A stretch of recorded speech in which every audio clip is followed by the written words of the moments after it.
extremely glad. Hey, Junior. Right, so there's been some.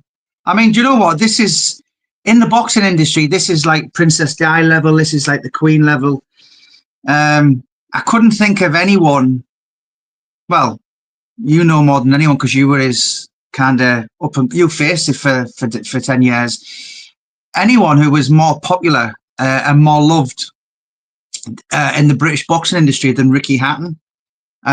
You were actually one of the first ones to let me know, Junior. So we've been on now 9 days now.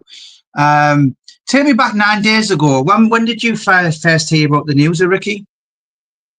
I was at the Yorkshire round of the development championships. One of the other coaches came up and said to me, and then about 10 minutes later, others started coming, and a couple minutes after that, it was flashed up all everywhere. So yeah, it was a surreal day. Yeah, it was almost as if like people didn't quite believe it. I didn't quite believe it. To be honest, no, it was very surreal. It was, yeah, it's something you're not expecting to happen. And obviously, as the days, I mean, you know, you first heard it and you were like, nah, because it was so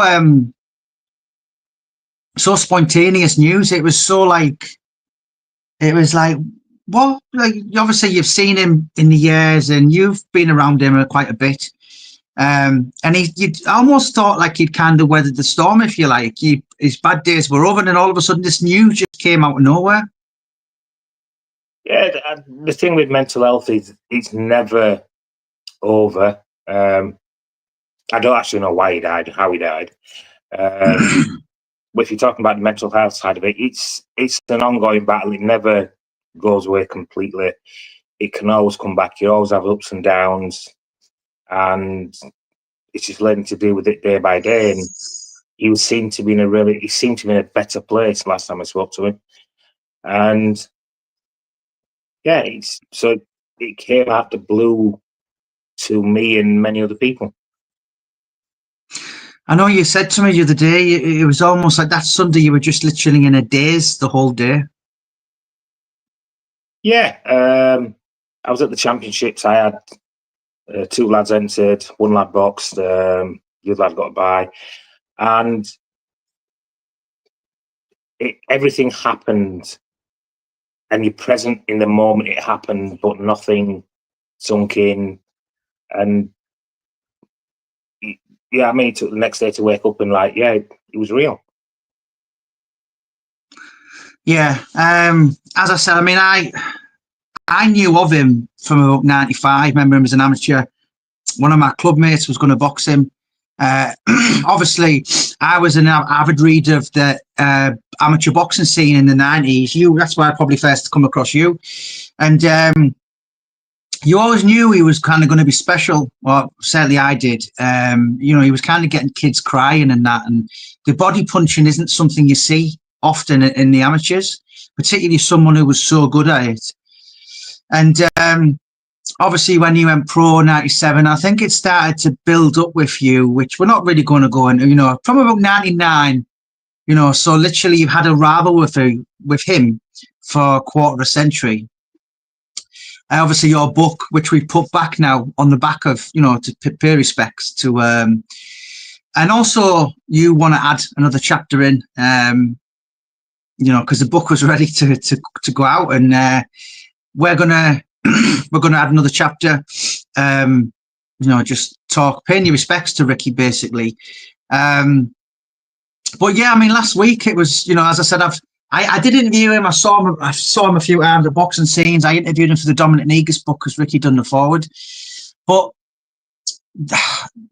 like last week, it was like, you know, I planned to do everything on a Sunday. When that news come in, I just couldn't get out of bed. And it was like, I mean, obviously you knew him, so you know, you're different. But I think probably, I remember Rick Mail dying years ago, and I didn't know him, but I felt so just sad. And like obviously with this that feeling from the Sundays went throughout, and you just got your thoughts and feelings for Carol Hatton and family. And he was only 46. He's only like 18 months older than me. I know he put a little bit of work now and again, but you think like, I know you said to me in the book, you said he was the only guy you'd have ever come out for retirement for, even if you'd have been like 70.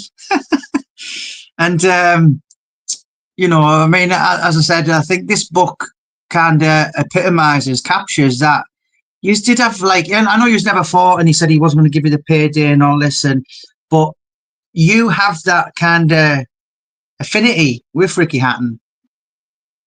You were both like the fight that never happened. And has it been a little bit subdued for you, junior all week? I don't know, subdued. It's a case of, unfortunately, life goes on. Yeah, I mean, I feel for his kids. Yeah, I mean, I feel for Matthew. Yeah, I mean, they had a really good relationship throughout all his troubles, all his wars. Him and Matthew stuck together. They never fell out that I knew of, and I just thought, and I'm just thinking, yeah, I mean, he's really going to feel it. Yeah, I mean, his kids are really going to feel it. Yeah, I mean, losing a father, no matter how old you are, affects you. And you've done that, haven't you? You've had that. Yeah, I've had that. I've had friends have that, and I've had friends who've not got on with the parents. He's not got on with his dad at all, and have been at odds for years. And then when his father passed, it really affected him really negatively. Just things he wanted to say and things he never got off his chest. So no matter how much you can have a bad feeling for your dad at a certain time, it's your dad, and your father's your father, and you only ever get one, and losing him will affect you some way, in some form. And when you've got someone really close like Ricky and Matthew, it's going to affect him. So I really feel deeply for him. Yeah, I mean, his kids. I've known Jack. I've met Jack Hatton a few times. I've one lad who boxed him. He's a really good kid, and he had what I saw a good relationship with his uncle. So you feel for the kids in the family. You feel for the kids. You feel for them, and I'm just a case of. I mean, I hope they're all right, and I hope they're getting the support they need.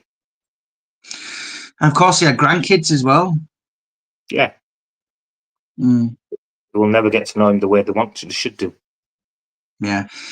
And listen, the world, this is not really what we're going to go on about, but the world knows, as I said, rivalry built from 99 all the way up to, to this year, really, like kind of, you said, I think you did a podcast with Sean Atwood about 3 years ago, saying, well, let's have an exhibition.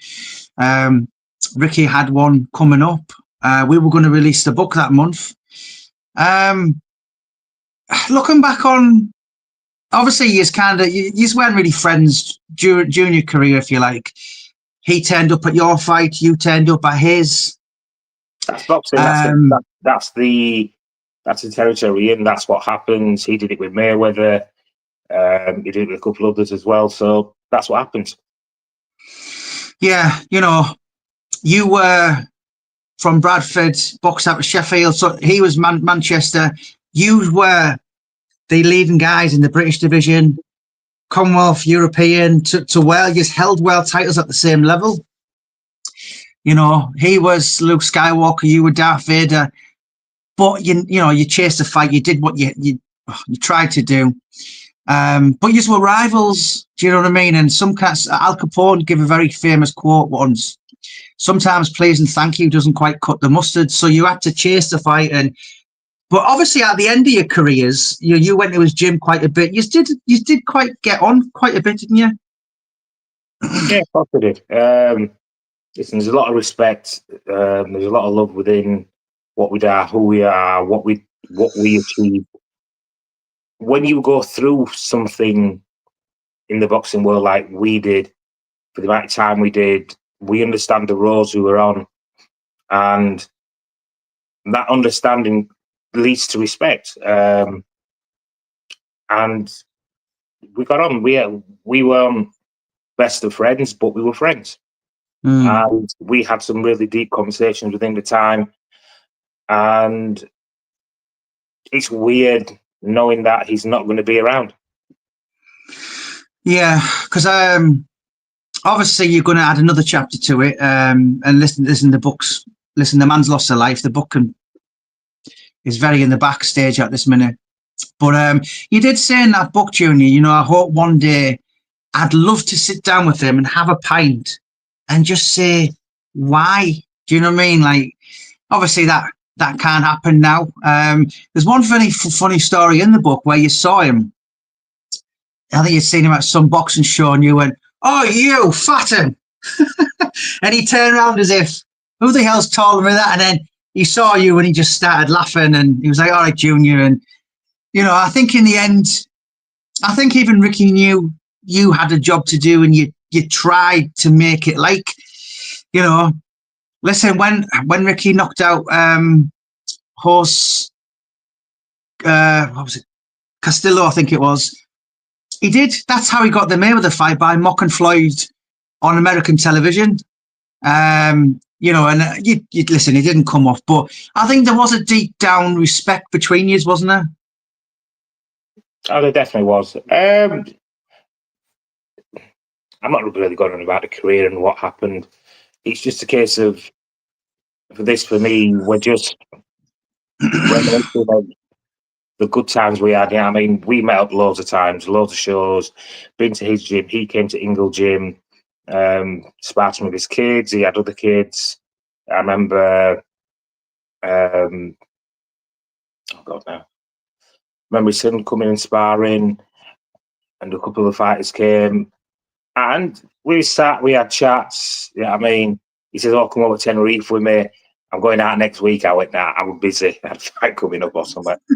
And he was like, "Yeah, it'd have been weird if that had happened." A lot of people have seen this, but it was. We were good. We were good. Yeah, I mean, that would have really freaked Junior. That would have really freaked a lot of people out. It being in Tenerife, and you know, and all of a sudden you just see Junior. That would have been the equivalent of seeing the Craze and the Richardsons together. Yeah. I mean, the thing was, it nearly happened. But yeah.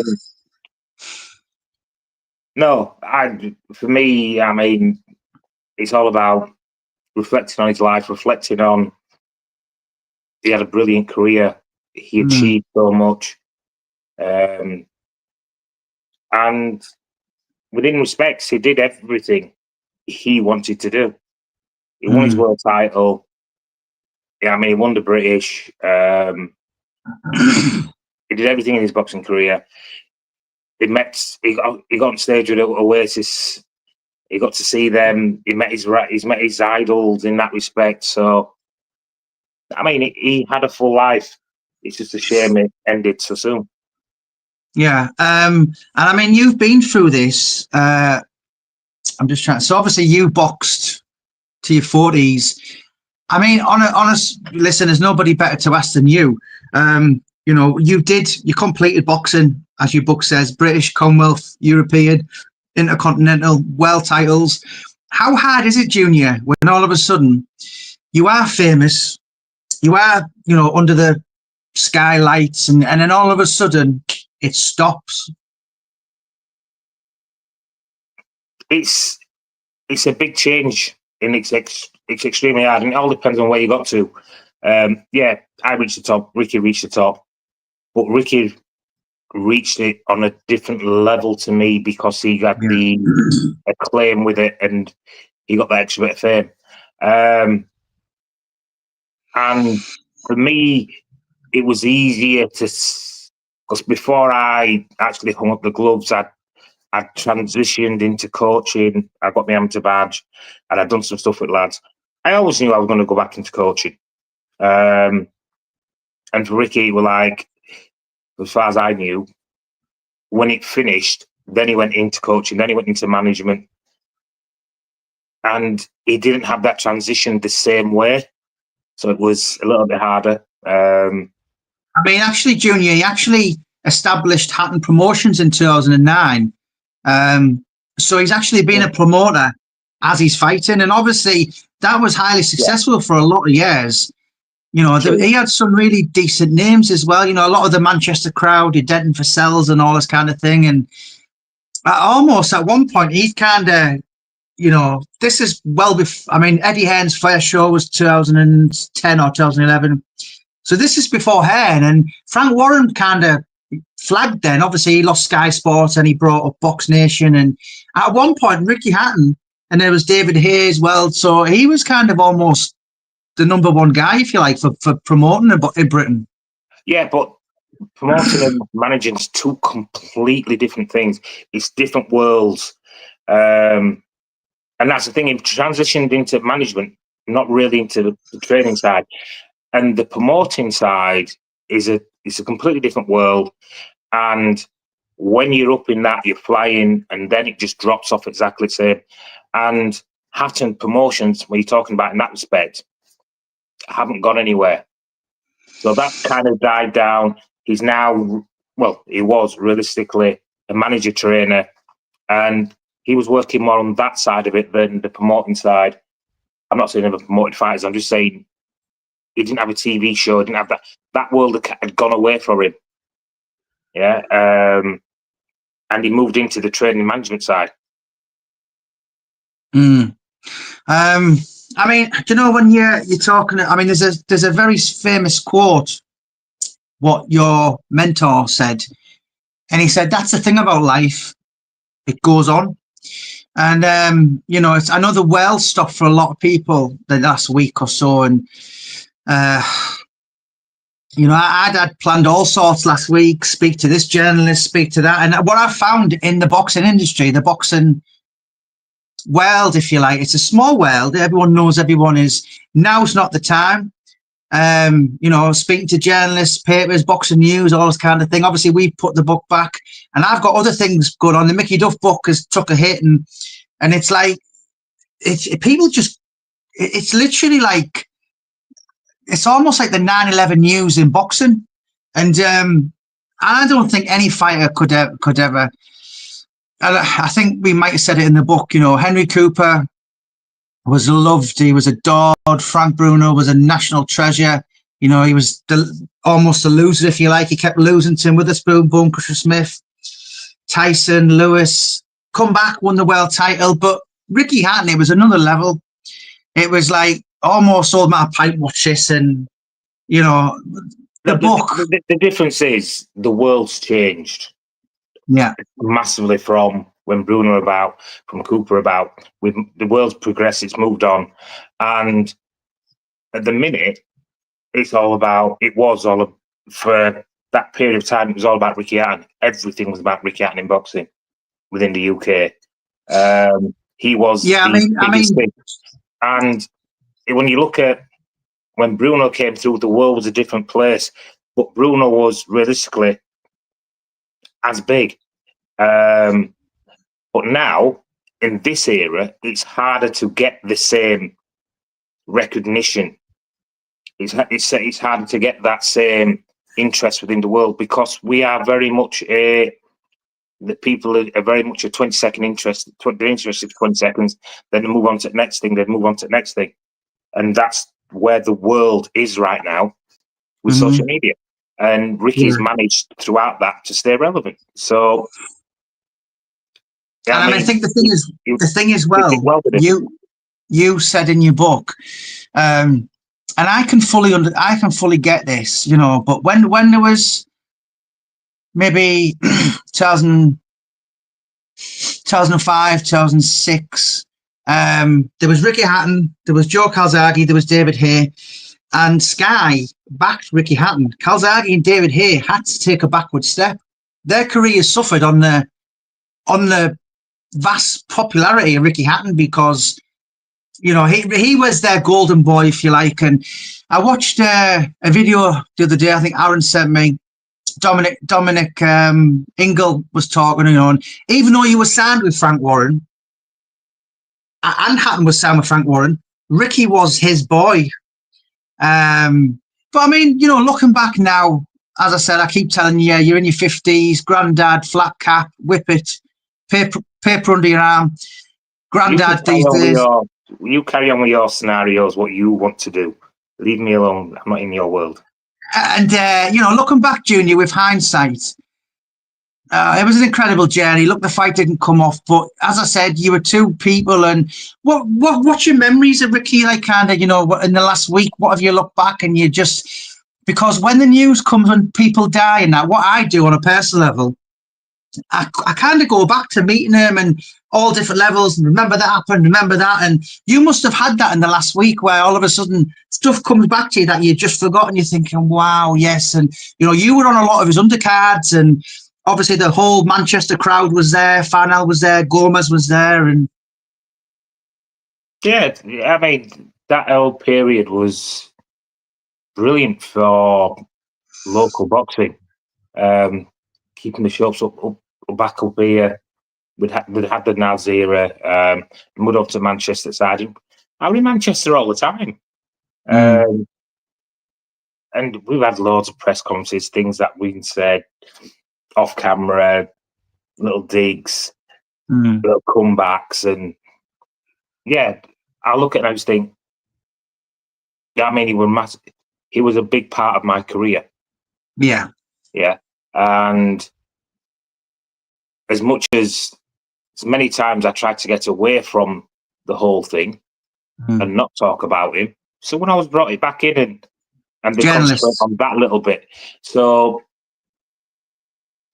yeah, we have some really good memories. I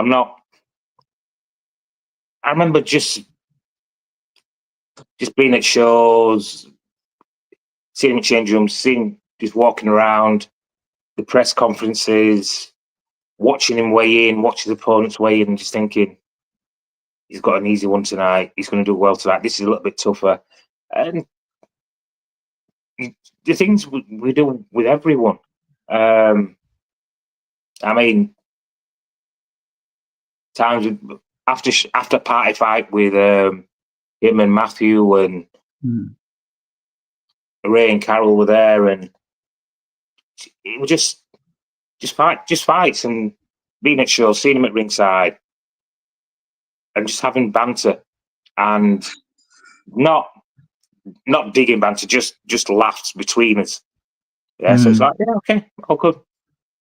Yeah, I know there is a funny few stories. You know, for instance, when you're talking about you actually turned up at the Ricky Hatton post-victory fight, walked in, you didn't really drink, you just turned up for dancing, and Carol looked at, and you could read her lips, and you could read on her lips saying, what the is he doing there? You know, Ricky went public and he said Junior Witter is the Steve Davis of boxing. I remember you were interviewed by Boxing News 2007, said, what's your favourite year? What's the favourite moment this year? And you said Ricky Hatton getting check hooked by Mayweather, falling into the corner post and knocked out. You know, listen, I know you give it, but you give it back. You know, when you lost your world title in 2008, he fought 24 hours later and he said publicly, tell Junior Witter he's got a job at my place, sweeping the floors. So it was that, there was no nastiness. There was no De La Hoya, Mayorga insulting people's wives. It was just, you know, you did what you did. It's just one of those things that happens. You say things, he says something back. As long as you don't get personal, you're not bringing. You try and keep the families out of it when you can, and you just do what you're doing. I imagine as well, Junior, he was quite one. Am I right in saying he was quite challenging for his, because he was charismatic, he had quick wit. Do you know what I mean? Did you ever think, Did he ever make you look silly? I know there's a few things in the book which I think you had this kind of verbal confrontation, and you said something, and you took him by complete surprise because he'd said something which you thought, I know you've been waiting for this. I can't remember what it was off the top of my head, but there must have been lots of verbal sparrings over the years. But as I said, ultimately, you've got respect, and it is. I think it has literally left everyone flat. I think it definitely has left everyone flat. And you think about what's happened in the boxing world since, and it's been a flat weekend this weekend. So at least, yeah, I mean, life carries on. I mean, Ben's boxing Eubank again, so just press conference happened the other day, and there's a bit of interest with that.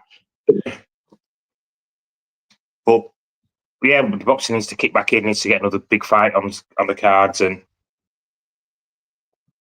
do what boxing life carries on, unfortunately.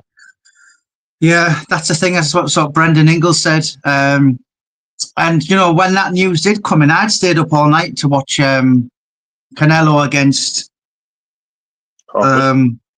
yeah, which I had money on Crawford. I forgot his name, but I had money on him. And I woke up and you got the news, and you'd completely forgot about that, even though it was such a spectacle.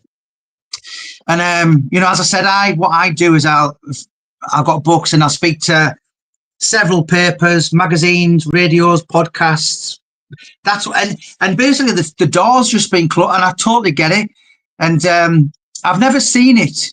I've never seen anything like this in boxing, where, you know, I mean, listen, Henry Cooper died a couple of years back, but when he was doing all the things he was doing in the 60s, I wasn't alive. And, you know, as I said, I defy. The major difference between Henry Cooper dying, which was massive, yeah, he was an old man. Ricky Hatton, yeah, is Rich Hatton's still young and he's fresh and he's supposed to have a fight coming up, and it's unexpected. Where Henry Cooper wasn't in the limelight anymore, as great as he was, done whatever happened, he boxed wherever he boxed, and it's like the young people do not remember that. And but Ricky, everybody remembers. Everybody knows who he is. Most people know what he's done. Well, some of what he's done anyway.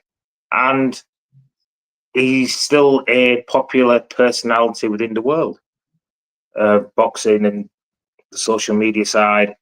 And for someone on that level to just be gone, it leaves a big hole in the way what people expect to happen this year.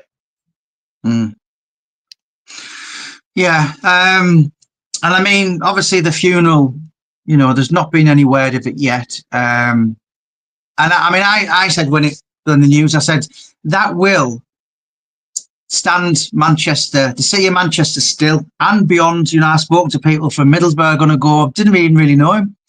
And that will be almost like, you know, Winston Churchill's. There'll be thousands there. You know, you've seen Ronnie Craze, Lee Duffy's in Middlesbrough, and obviously those were bad guys, but Ricky was a genuine man of the people.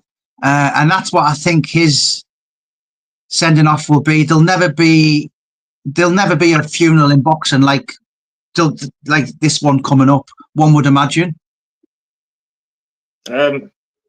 Hopefully not, because it's not good when popular people pass. And your final word, Richard Hatton. You know, listen, well, it's not really commonly known, but in the amateurs, Ricky knocked out your best mate, your like really, really close mate. You knew him as kids. Was it certainly the 90s you knew him, wasn't it? Yeah, I knew of him from I knew him in the 90s, obviously. But yeah, you knew him as an amateur, though. As an amateur when he boxed me, yeah, that I knew about that, but it's just a case of we've been around together and travelled the same roads for so many years. It's weird to think he's not going to be around. Mm-hmm. And the final word to you on Ricky, what, you know, who was he? What was he about? He was a very deeply loved person, and he'll sadly be missed. And we haven't got words for the impact that he's had on people's lives for such a short life. Yeah, you know, I mean, as I said, I've got a book out recently, and Mickey Duff, and Frank Warren said Mickey Duff was the biggest influence British boxing's ever seen, certainly from the last century. But if you're talking on, well, 25 years in, but amateur boxer, professional, manager, coach, I'm sure he did it all, like Mickey Duff. Promoter. I know Mickey Duff was a cutsman at one. I don't think Ricky did that, but his life was boxing, and I don't think people are talking about a statue of him, and I think if he doesn't qualify, then none of us do, you know. And it's just a shit. You know, I've sat in the last week, and you know, in the next couple of years, you watch, there'll be Ricky Hatton films, there'll be Netflix series, there'll be so many documentaries. I know there's a few bits already, but in the next 5-6 years, I expect a lot of that to happen, and people will come and write the books, and obviously let the dust settle, and a total one-off. And unfortunately for your career, Junior, you obviously were in with him and took the full blast of somebody being what's the word? Mother Teresa, like, almost. It was like, you know, you'll struggle for anyone to say a bad word about him. Everybody was in the shade of Ricky Hatton when he came through as a fighter, as we've said, and we all suffered, no more than me, in that respect. But I still had a brilliant career. I still did what I did, and yeah, I mean, we still got to like the guy. That's lovely. Yeah, and you know, listen. Ultimately, a man's lost his life, and it's, you know, this is life. People are born, people are die. But he was such a special. You know, even in the last week before he was dying, he was sending videos out for people who've been bullied, and you know, he just worked tirelessly for charities, and yeah, he was just, you know, I think when he's buried, I think you'll see people there who don't even know him in floods of tears. But yeah, listen, Junior, it's an absolute pleasure as always. We've shelved the book. It won't be out till next year. That's the last thing. I know you're going to add another chapter, which we'll speak in the next week or so. Yeah, and I'll give you the last word on Ricky Hatton. You've done it. It's been done. Has it? Yeah, but only love and positivity from you. Indeed. Okay. Thank you very much. I will speak to you again soon. Always a pleasure, Junior. God bless. God bless.